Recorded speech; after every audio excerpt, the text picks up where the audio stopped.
მოგბრძანდა.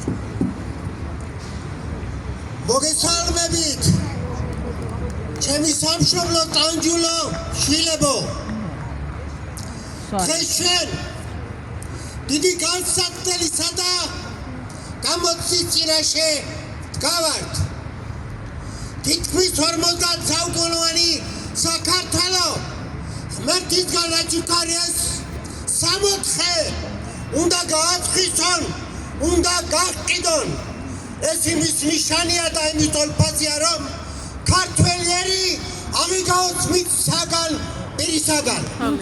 მე გითხარით ეხლა ჩემო კარგებო, რომ ჩვენ ვართ ძალიან დიდი განსაცდელის წინაშე. ჩვენ დავყურებთ ზევიდან ჩვენი დიდებული წინაპრები, დავით აღმაშენებელი, რომელმაც 400 წლის შემდეგ განძევნა დიდი ბრძოლა და ტანჯვაწამები საქართველოსთან. ჩვენ დავყურებთ დიდი დიმიტრი ყიფიანი, დიდი ილია ვაჟა, მერაბი, ზვიადი, სხვანი და სხვანი.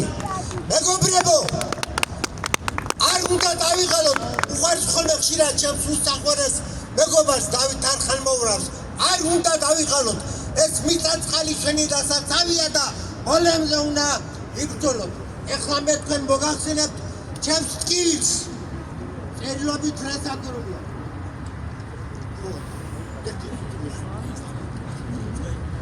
ქართველიერის გაქრობის ზაკრულია თეორია.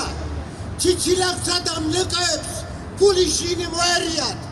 საქართველოს მიწაწყალზე ჩაასახლონ არაბები, სრა სახლების საშენებით გაგვაგვირონ ქართველები.